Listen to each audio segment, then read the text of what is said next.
Good morning. Today we are going to discuss about a case study on special rapporteurs on issues related to children in rural communities in Tamil Nadu. Our students are discuss about a case study in this topic. Divyadarshini. Some independent experts appointed by the United Nations Human Rights Council. Their job is to monitor, report and advise on specific human rights issues around the world, including child rights. This case study was continued by Nandini and Johanna. So Johanna, tell me, are there any special rapporteurs just for children?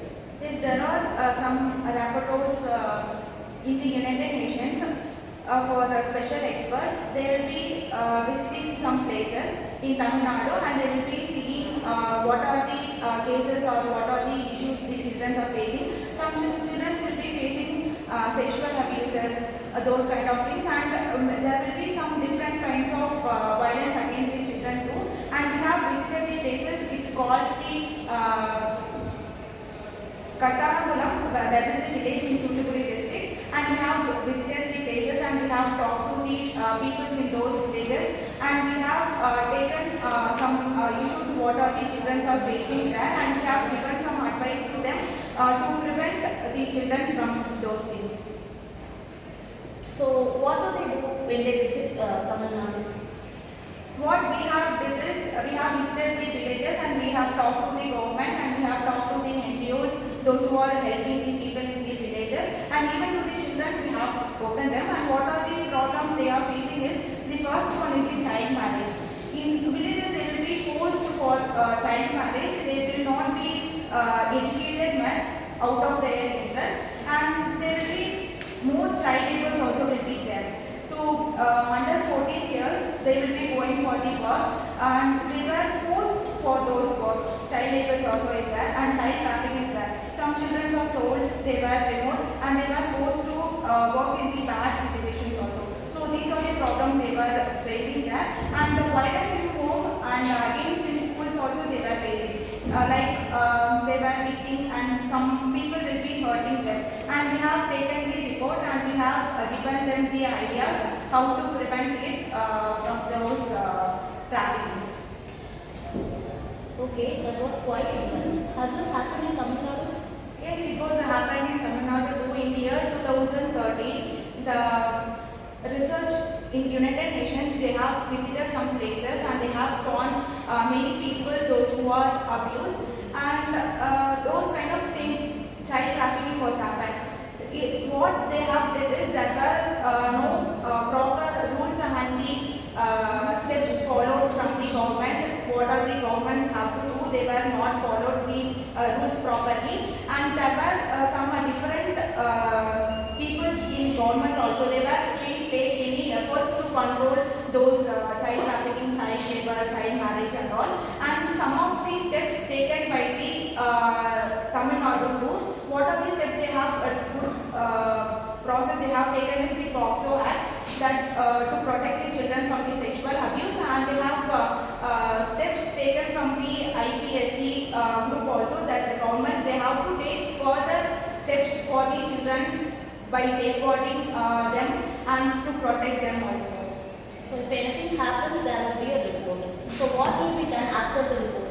After the report, what we have to do is, we did first we have visited the places and we have checked what are the problems the children are facing, and we have reported in one paper. What we have to do is, after the report has been taken, we have to take these steps to rectify or to solve the problems. And we have taken some measures and rules and some laws also taken from the government to protect the children. And these laws will be very helpful for those children in the villages. Tell me, can you give me any real example? Yes, we have visited the villages. It is the name called the Kattarangulam in Tamil Nadu district, which is in Thoothukudi, and we have visited the places. In there, what we have noticed is that many poor students, they were forced in the child trafficking. They were taken away, they were sold, and they were forced into their bad works. And what the NGOs they were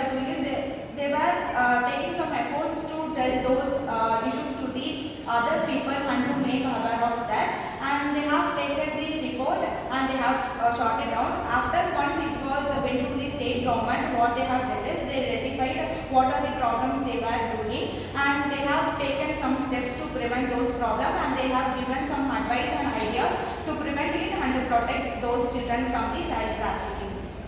That sounds helpful, but from what you are saying, the UNS doesn't punish, only advises.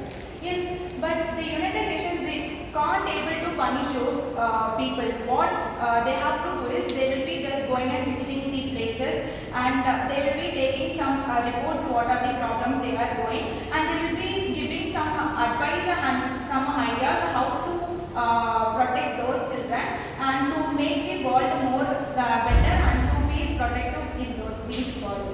So that is their role, but they can't able to punish, and they don't have any authority to punish those people. It's a quite insightful information, Johanna. Thank you. Well said, Nandini and Johanna. So they play an important role in protecting child rights, not just in Tamil Nadu but all over the world. So knowing about them help us become more responsible and citizen too. Thank you. Thank you.